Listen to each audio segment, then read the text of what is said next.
छोटे से गांव में मोहन अपनी पत्नी और बेटे के साथ एक छोटे से घर में रहता था। मोहन के माता पिता बचपन में ही गुजर चुके थे, इसलिए वह धनीराम के यहाँ मजदूरी करता था। उसकी पत्नी कुंती एक बड़े जमींदार के घर पर साफ सफाई का काम करती थी। दोनों पति पत्नी मिलकर खूब मेहनत करते थे और अपने बेटे राजू के साथ कठिनाई भरा जीवन व्यतीत करते थे।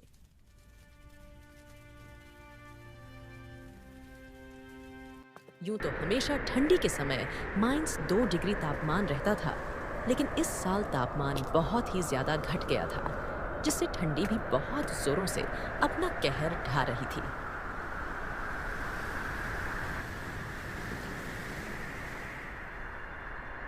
इस वजह से सुल्तानपुर गांव के लोग बहुत ही ज्यादा ठंडी के कारण डरे हुए थे और परेशान थे। दिन हो या रात, लोग ठंडी के कारण बहुत परेशान थे।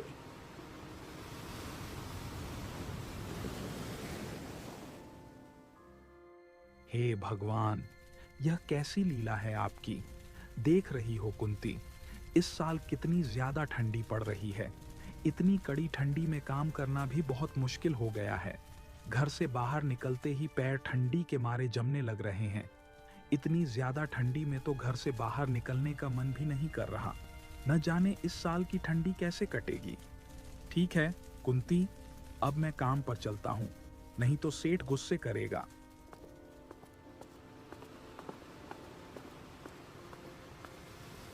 राजू बेटा, तेरे पापा काम पर चले गए और मैं भी अब जा रही हूँ काम पर। तुम घर का ख्याल रखना और घर से बाहर मत जाना। मैं जल्द ही आज आ जाऊंगी। ठीक है माँ, मैं घर से कहीं नहीं बाहर जाऊंगा, तुम जल्दी आ जाना। बेटा, मैं खाना बनाकर रख दी हूँ, तुम टाइम पर खाना खा लेना। अच्छा ठीक है बेटा, अब मैं चलती हूँ। इतना कहकर कुंती भी काम पर निकल गई।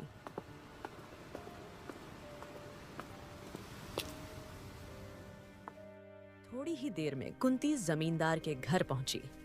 जमींदार, जो स्वभाव से बेहद कठोर और क्रोधी था, अलाव के पास खड़ा हुआ अपने सेवकों पर चिल्ला रहा था। तभी जमींदार की नजर कुंती पर पड़ी और वह कुंती के ऊपर चिल्लाते हुए बोला, अरे कुंती, इतनी देर से आ रही हो? तुम्हें पता भी है कि इस ठंड में मेरे आदमी घर का काम जल्दी खत्म करना चाहते हैं। लगता है काम की कीमत नहीं समझती हो।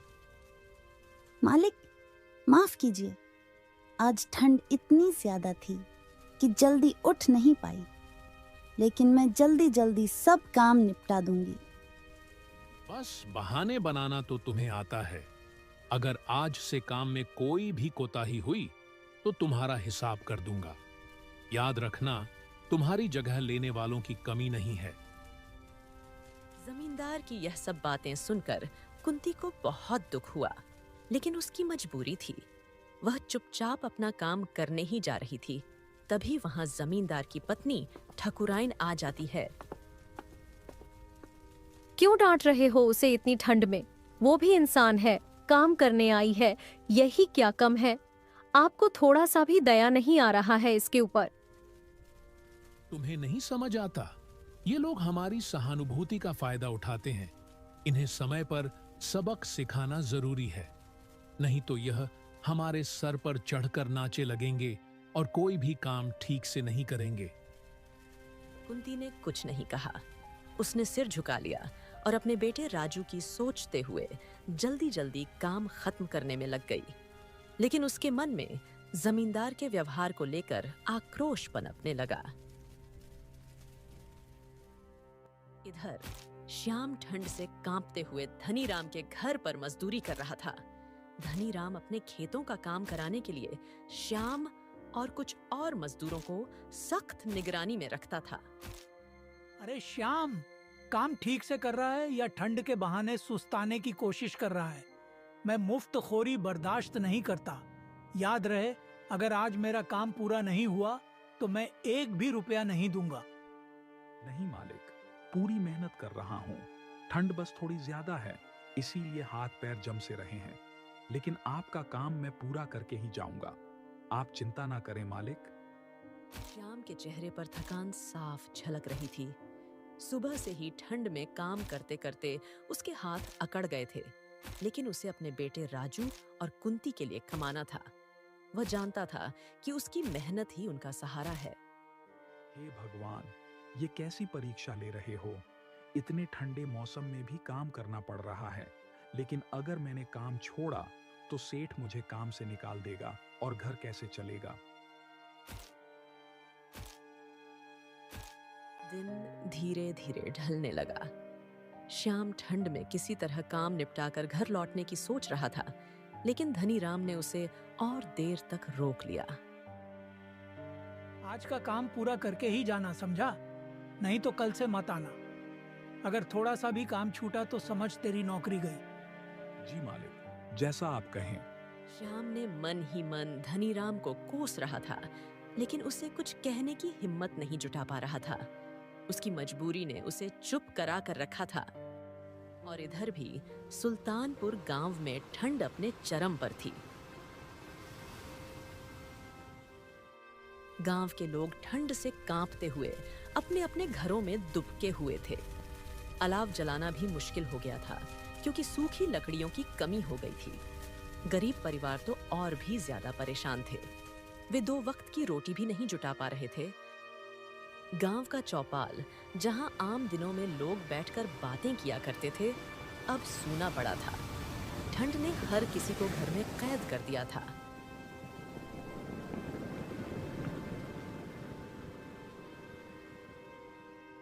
गांव का बुजुर्ग रामलाल, जो अक्सर गांव वालों को इकट्ठा कर कोई न कोई उपाय बताता था, इस बार भी चौपाल पर पहुंचा। उसने 4-5 लोगों को इकट्ठा करके कहा, अयो, ये ठंड बहुत भयानक है। अगर हम सब मिलकर कोई उपाय नहीं करेंगे तो कई लोग इसकी चपेट में आ जाएंगे। हमें जंगल से और लकड़ियां लानी होंगी और हर घर में अलाव जलाने की व्यवस्था करनी होगी। पर दादा, जंगल तक जाने की हिम्मत कौन करेगा? इतनी सर्दी में तो पैर भी जम जाते हैं और लकड़ियां काटने में पूरा दिन लग जाएगा। बेटा, डर से कुछ नहीं होगा। हमें एक दूसरे की मदद करनी होगी।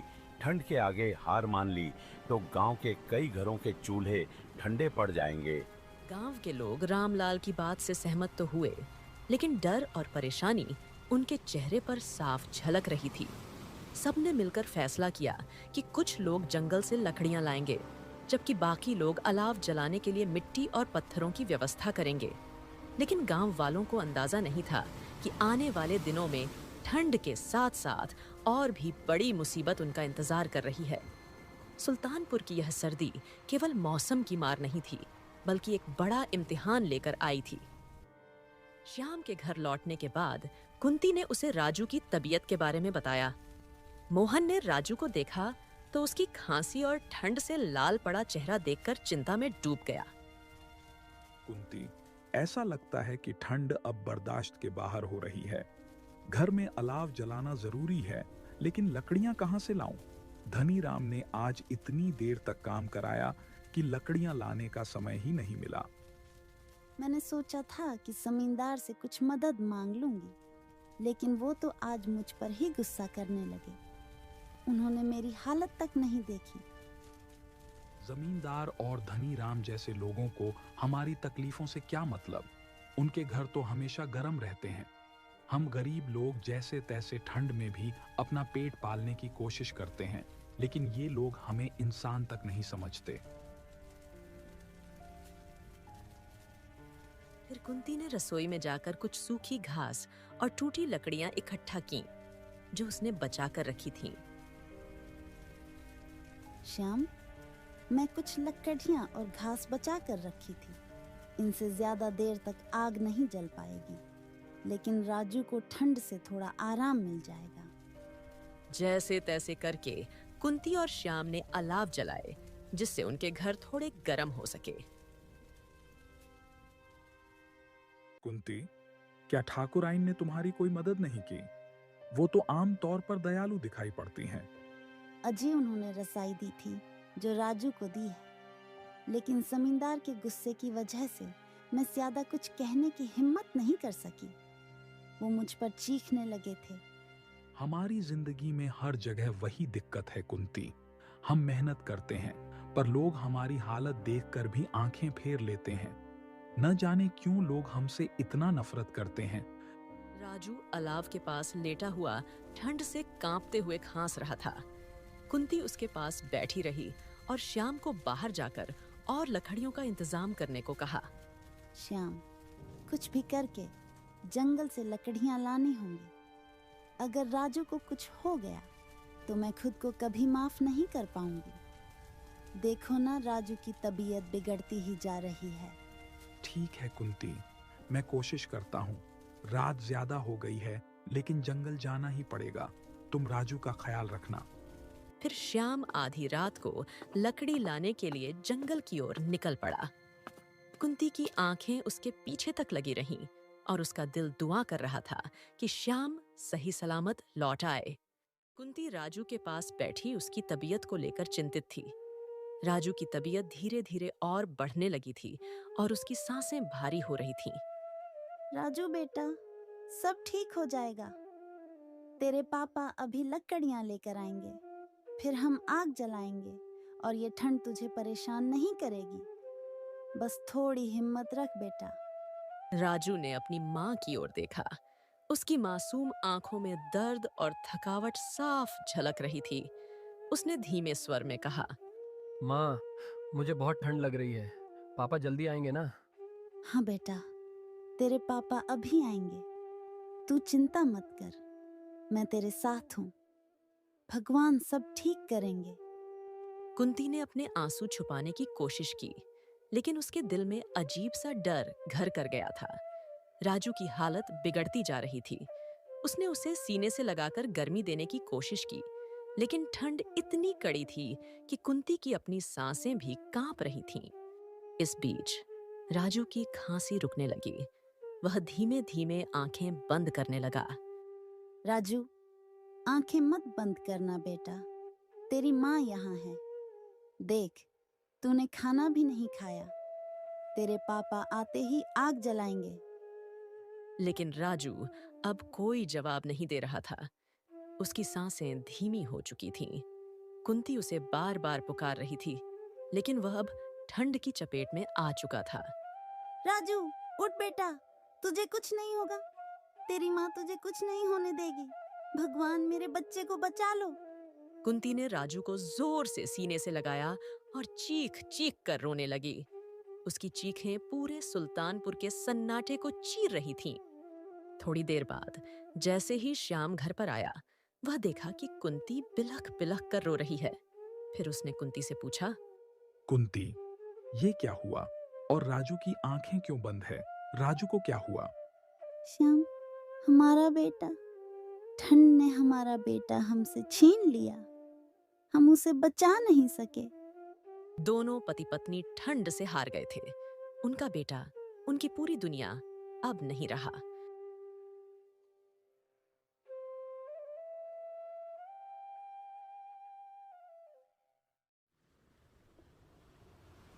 उनके रोने की आवाज ने पूरे गांव को झकझोर कर रख दिया। यह ठंड सुल्तानपुर के कई घरों को ऐसे ही दर्द दे रही थी, और यह सिर्फ एक परिवार की नहीं, बल्कि पूरे गांव की त्रासदी बन चुकी थी। राजू की मौत के बाद कुंती और श्याम के जीवन में एक सन्नाटा छा गया। वह छोटा सा घर, जो कभी उनके बेटे की हंसी से गूंजता था, अब एक सुनसान खंडहर जैसा लगने लगा था।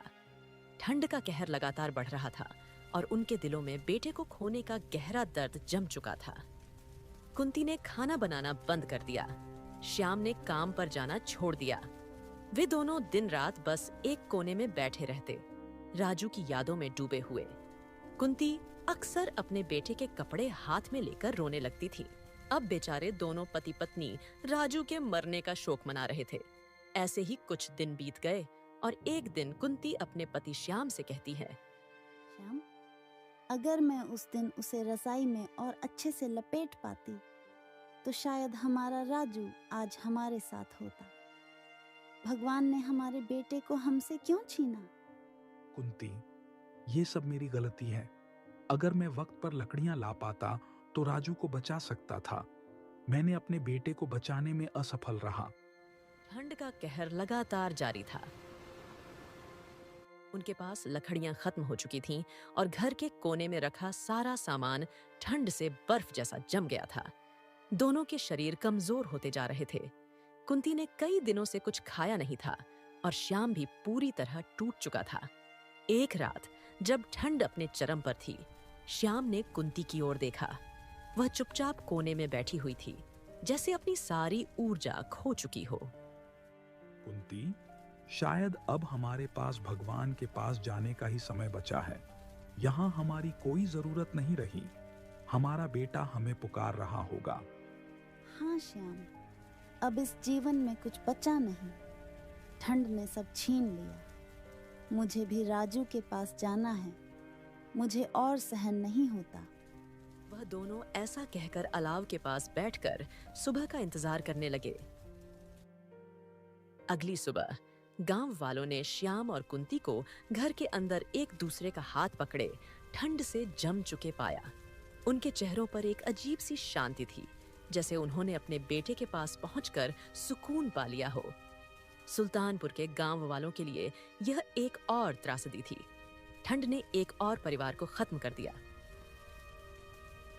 गांव के लोग श्याम, कुंती और राजू को याद करते हुए उनके घर के पास अलाव जलाने लगे, मानो उनकी आत्माओं को शांति देने की कोशिश कर रहे हों। यह ठंड का मौसम सिर्फ बर्फ नहीं, बल्कि कई घरों की खुशियां अपने साथ ले गया था। सुल्तानपुर अब और भी गहरे सन्नाटे में डूब चुका था।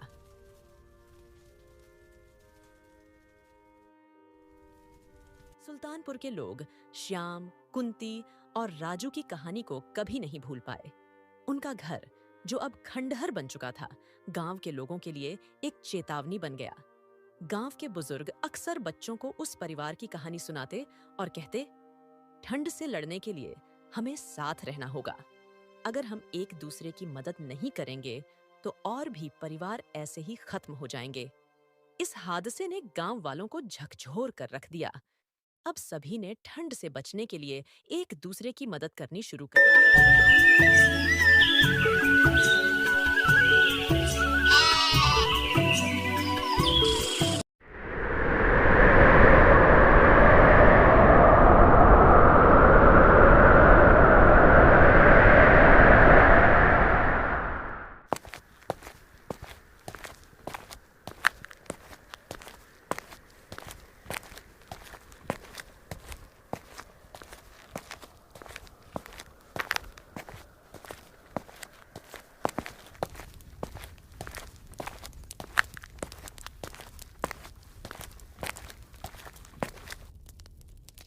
विश्वा बेटा, तुम लकड़ियां ले आए?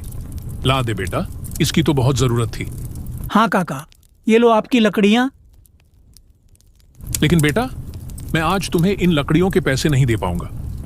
अभी बेटे ने शहर से पैसे नहीं भेजे हैं। कोई बात नहीं काका, जब आपके पास पैसे आ जाए तब दे देना। तू सदा खुश रहे बेटा। भगवान हमेशा तुझ खुश रहे। धन्यवाद काका, बस आपका यही आशीर्वाद चाहिए। अच्छा काका, मैं चलता हूँ, और भी जगह लकड़ियां देनी है।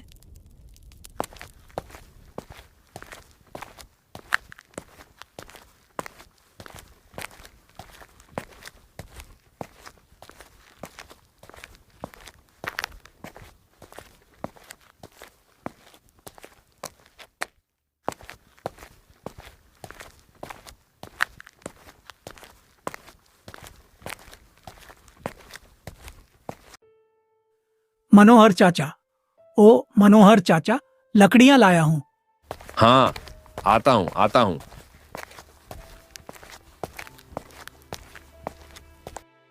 चाचा, ये लो आपकी लकड़ियां। अरे विश्वा, आज थोड़ी ज्यादा लकड़ियां चाहिए। ठीक है चाचा, अभी देता हूं। ये लो चाचा, आपकी बाकी की लकड़ियां। ठीक है, ये लो बेटा इसके पैसे। और हाँ, कल और लकड़ियां लेते आना। सुना है इस साल कड़ाके की ठंड पड़ने वाली है। ठीक है चाचा, मैं लेता आऊंगा।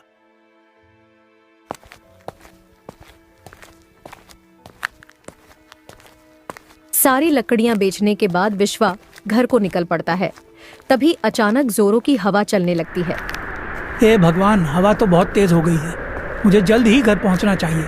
अगर ठंड लग गई तो बीमार पड़ जाऊंगा। हे भगवान, बस किसी तरह घर पहुंच जाऊं तो इस ठंड भरी हवा से बच जाऊं। हे भगवान, कहाँ रह गए वो? इतनी तेज हवाएं चल रही हैं, अभी तक घर नहीं आए। मैंने कितनी बार कहा है उन्हें कि घर जल्दी आ जाया करिए, ठंड का समय है, लेकिन वह है कि मेरी बात सुनते ही नहीं।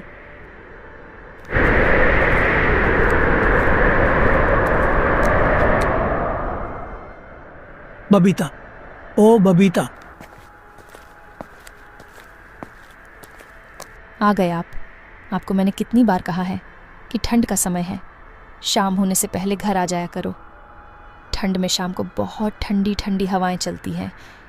चलिए चूल्हे के पास बैठ जाइए, मैं खाना गर्म कर देती हूँ। हाँ बबीता, तुम ठीक कह रही हो, बाहर ठंड बहुत ज्यादा है। कल से मैं और सुबह जल्द घर से निकल जाया करूंगा और शाम होने से पहले सारा काम निपटाकर घर आ जाया करूंगा।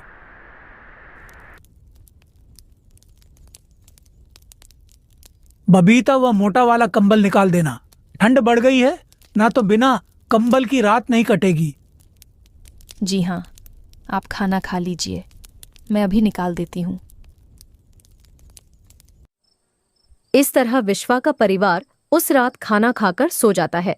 लोग अपने घरों में आग जलाकर किसी तरह ठंड की रात गुजार रहे थे। सर्द हवाओं का पहरा पूरे गांव में छाया हुआ था। ठंड का ऐसा नजारा अक्सर दिसंबर के महीने में देखने को मिलता था।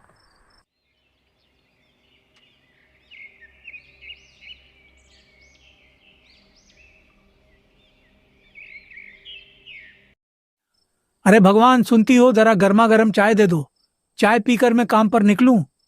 हाँ बस अभी लाई। ये लीजिए आपकी चाय। अच्छा बबीता, तो मैं निकलता हूँ। विश्वा घर से निकल जाता है। हे भगवान, बाहर तो बहुत ठंड है, जल्दी से जंगलों के लिए निकल जाता हूँ, तभी शाम होने से पहले घर आ पाऊंगा।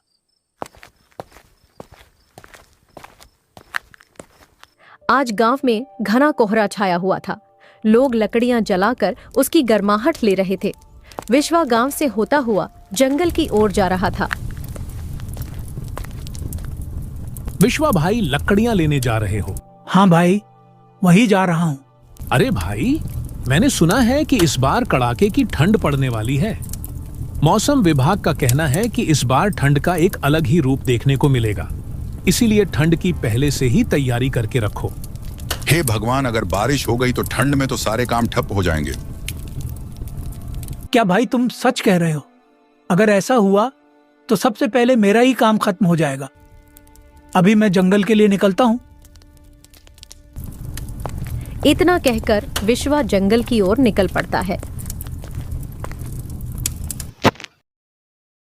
जंगल से लकड़ियां काटकर उन्हें गांव-गांव जाकर बेच देता है। इस गांव में हरिया नाम का भी एक लकड़हारा रहता था, जो जंगलों से लकड़ियां काटकर गांव में बेचा करता था। हरिया बहुत ही लालची था। वह गांव वालों को ऊंचे दाम पर लकड़ियां बेचा करता था। हरिया ने बहुत सारी लकड़ियां जंगल से काटकर अपने घर में जमा कर लिया था।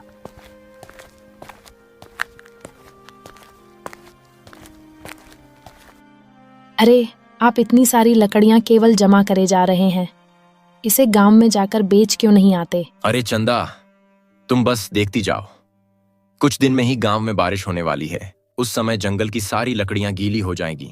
बस इसी मौके का फायदा हमें उठाना है, तब मैं लकड़ियों को ऊंचे दाम पर बेचूंगा।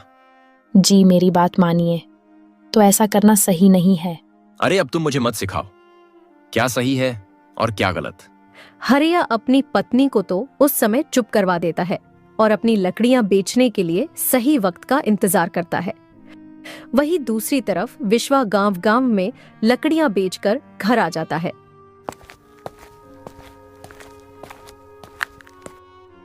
रात का समय था। अंधेरी रात में आसमान में बिजली की गड़गड़ाहट के साथ तेज बारिश शुरू हो जाती है।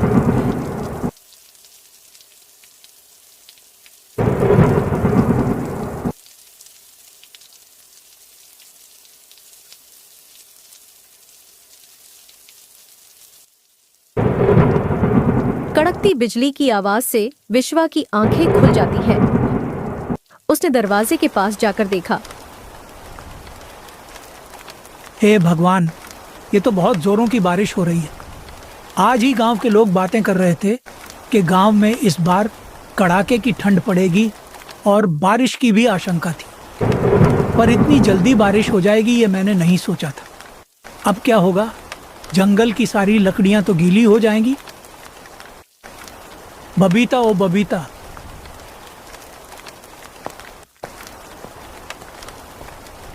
जी क्या हुआ? ये देखो बबीता, जोरदार बारिश शुरू हो गई है। हाँ, बहुत जोरदार की बारिश हो रही है। इतनी तेज बारिश तो कभी नहीं हुई। हवा भी बहुत जोरों की चल रही है। चलिए अंदर वाले कमरे में चलते हैं। यहाँ ज्यादा देर रहे तो ठंड से बीमार पड़ जाएंगे। अब क्या होगा? जंगल की सारी लकड़ियां तो गीली हो जाएंगी। जी आप चिंता मत कीजिए, ठंड की पहली बारिश है, सुबह तक बंद हो जाएगी। ऐसा सोचकर वह दोनों सो जाते हैं। पूरी रात बारिश होती रही। बिजली की गड़गड़ाहट की आवाज सुबह तक सुनाई दे रही थी। बारिश थी जो बंद होने का नाम ही नहीं ले रही थी। अरे बबीता, सुबह हो गई लेकिन बारिश अभी तक बंद नहीं हुई। अगर ये बारिश बंद नहीं हुई तो मैं लकड़ियां कैसे बेचूंगा? जी बारिश तो रात से हो रही है। पूरा गांव बारिश में भीगा हुआ है।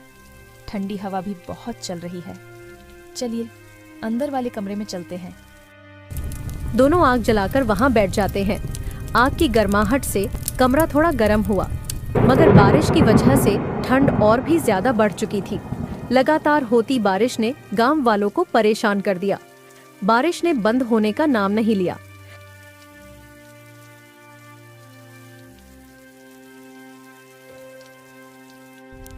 हे भगवान, बस ये आखिरी लकड़ियां ही बची हैं। अब तो लकड़ियां भी नहीं रह गई और यह बारिश तो बंद होने का नाम ही नहीं ले रही है। बबीता के इतना कहते ही बारिश अचानक बंद हो जाती है। बबीता, लगता है भगवान ने तुम्हारी सुन ली। बारिश बंद हो गई।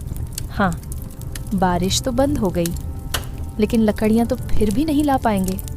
जंगल की लकड़ियां गीली हो गई होंगी। एक काम करते हैं, गांव में सरला काकी से कुछ उपले मांग लाती हूँ। कुछ दिन का तो चल ही जाएगा।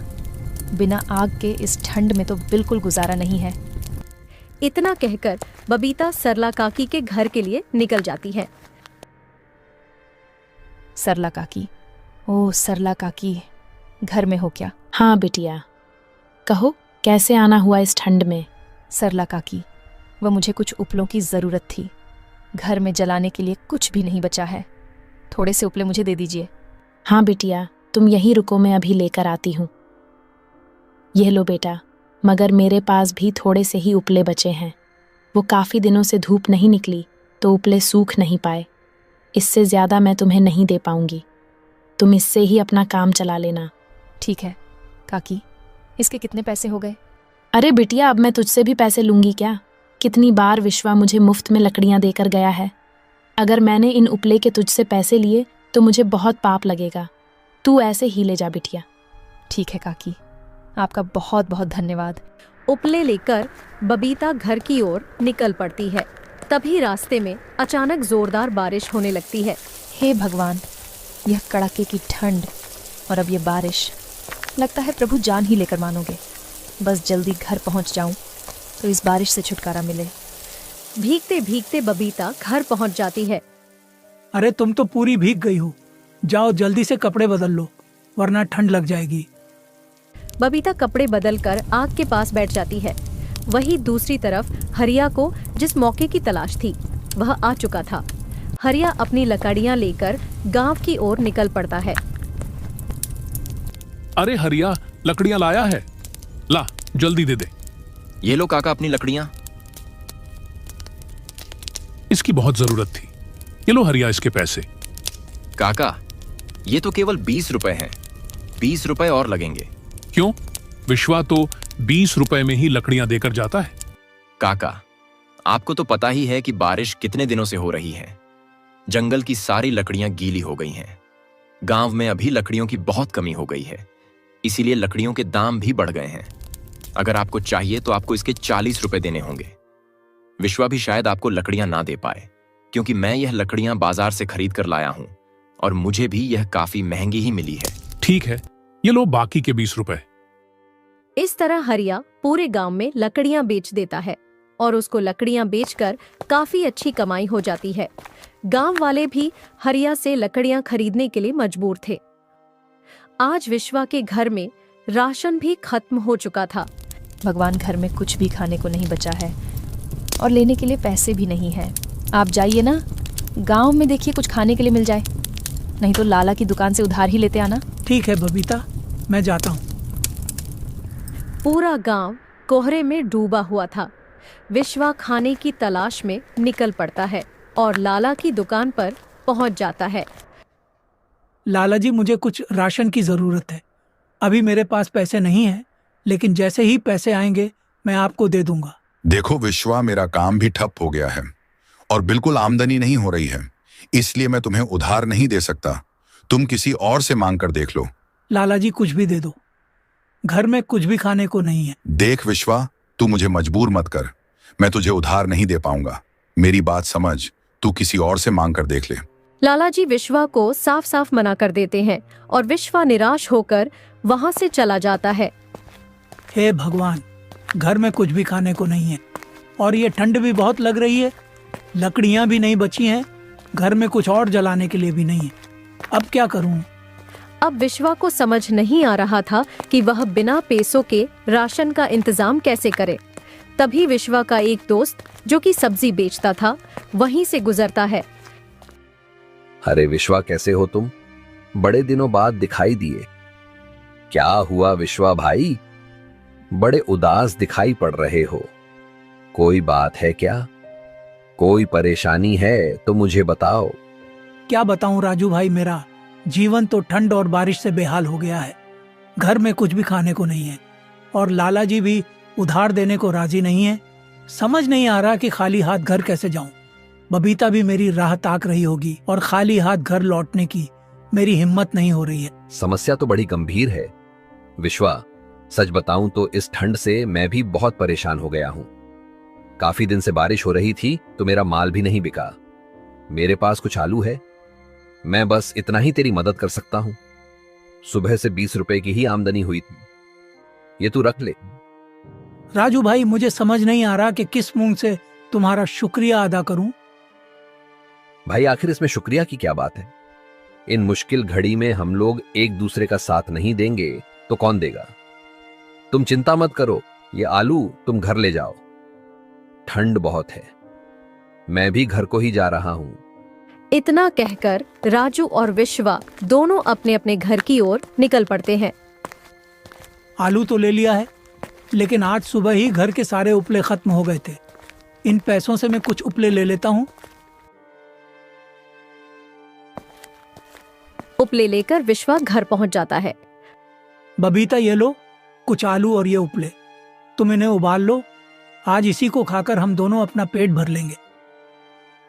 बबीता चूल्हा जलाकर आलू उबाल देती है। दोनों खाने के लिए बैठ जाते हैं। बबीता, इस पर थोड़ा सा काला नमक छिड़क दो। जी, अभी डालती हूँ। बबीता ने इतना कहा ही था कि तभी उनके दरवाजे पर एक आवाज आती है। बेटा, कोई है क्या? इस गरीब की मदद करो, इस दुखियारी की मदद करो बेटा, कोई तो सुन लो। आवाज सुनकर विश्वा और उसकी पत्नी दोनों बाहर आते हैं। उन्होंने देखा कि ठंड में एक बुढ़िया बाहर खड़ी थी और मदद की गुहार लगा रही थी। अम्मा, आप इतनी ठंड में ऐसे बाहर क्या कर रही हो? बेटा, मैं कई दिन से भूखी हूँ। पिछले 2 दिन से मैंने भोजन नहीं किया है। कुछ खाने को दे दो बेटा, नहीं तो भूख के मारे मेरे यही प्राण निकल जाएंगे। ठीक है अम्मा, आप अंदर आइए। विश्वा अपने उबले हुए आलू की प्लेट लाकर अम्मा को दे देता है। बेटा, बहुत ठंड लग रही है, हो सके तो कुछ लकड़ियां जला दो। माफ करना अम्मा, पर अब हमारे पास बिल्कुल भी लकड़ियां नहीं बची है। थोड़ी सी लकड़ियां थीं जिन पर हमने आलू को पका दिया है। अब जलाने के लिए हमारे पास कोई लकड़ियां नहीं बची। कोई बात नहीं बेटा, कम से कम ये खाना तो है, मैं इसे ही खा लेती हूँ। आलू को खाकर उसका पेट भर जाता है। तुम्हारा बहुत बहुत धन्यवाद बेटा, काफी दिन से भूखी थी, आज इन आलूओं को खाकर पेट भर गया है। बुढ़िया की नजर जब उनके बर्तन पर पड़ी तो वह बिल्कुल खाली हो गए थे। अरे बेटा, मैंने तो तुम्हारे सारे आलू खा लिए, अब तुम क्या खाओगे? कोई बात नहीं अम्मा, आपका पेट भर गया, इसमें ही हमें संतुष्टि है। अरे बेटा, तुम कितने दयालु हो। बेटा, मेरे पास ज्यादा कुछ तो नहीं है देने को, पर यह लो, ये कुछ बीज है, इसे तुम अपने आंगन में लगा देना। ये किस चीज के बीज है? बेटा, ये जिस चीज की तुम्हें जरूरत है उन्हीं के बीज है, इससे तुम्हें बहुत अच्छी लकड़ियां मिलेंगी। लेकिन अम्मा, ये तो बीज है, इन्हें पेड़ बनने में काफी समय लग जाएगा।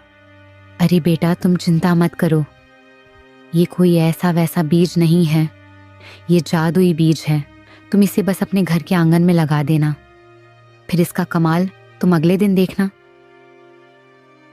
अच्छा बेटा, तो मैं चलती हूँ। अम्मा, आप इतनी ठंड में आप कहाँ जाएंगे? आप यहीं पर रुक जाइए। नहीं बेटा, मैं जिस काम के लिए आई थी वह पूरा हो चुका है, अब मुझे जाना होगा। इतना कहकर अम्मा वहां से चली जाती है। चलो हम इस बीज को अपने आंगन में लगा देते हैं।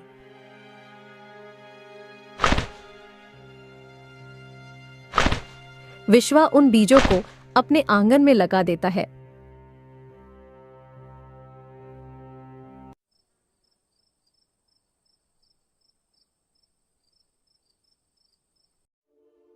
जब सुबह होती है तो विश्वा को उन बीजों की याद आती है और वह उन्हें देखने के लिए बाहर आता है। बाहर का नजारा देखकर विश्वा हैरान था। अरे ये क्या है? बबीता, ओ बबीता, जल्दी आओ। बबीता भी वह दृश्य देखकर हैरान थी। अरे ये कैसे हुआ? विश्वा द्वारा लगाए गए बीज अब पेड़ बन चुके थे। यह देखकर विश्वा और उसकी पत्नी बहुत खुश होते हैं। अरे यह तो सच में जादुई पेड़ है। जी, अब तो हमें लकड़ियों की बिल्कुल कमी नहीं होगी। हाँ, तुम ठीक कहती हो। मैं अभी लकड़ियों की कटाई कर लेता हूँ और फिर मैं इन्हें गांव में बेच दूंगा। लकड़ियों को काटकर विश्वा गांव की ओर निकल पड़ता है।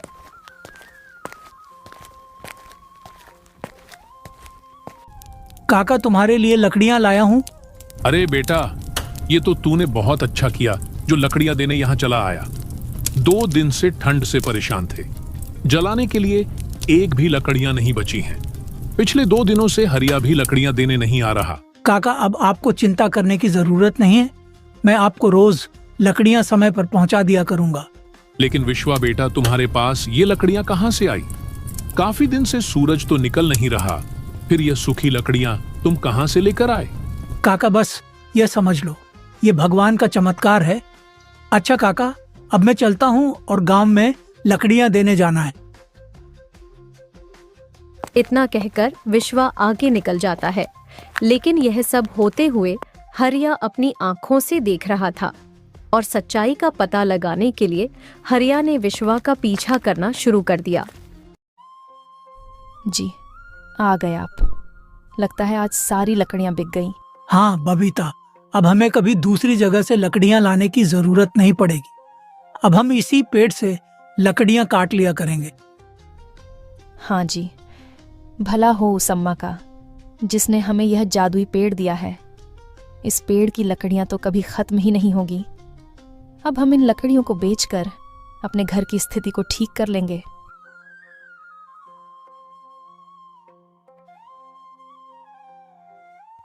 अच्छा, तो ये जादुई पेड़ है, क्यों ना मैं भी इस पेड़ से अपना फायदा निकलवा लूं। ऐसा सोचकर हरिया उस समय तो वहां से चला जाता है, लेकिन रात के समय विश्वा के घर के पास आकर वह उस पेड़ से लकड़ियां काट लेता है और उसे अपने घर ले जाता है।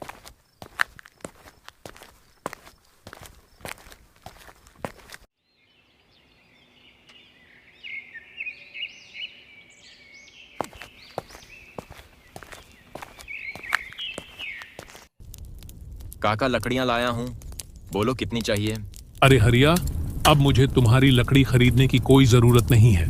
अब विश्वा मुझे समय पर लकड़ियां दे जाता है।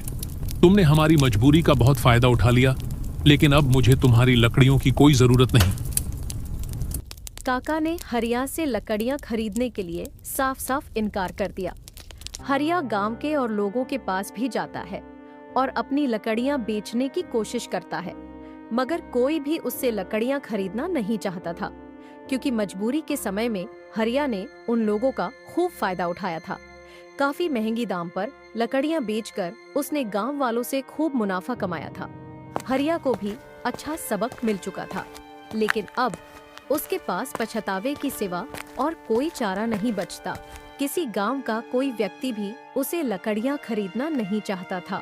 मजबूरन हरिया को लकड़ी बेचने का काम छोड़कर कोई और दूसरा काम ढूंढना पड़ा।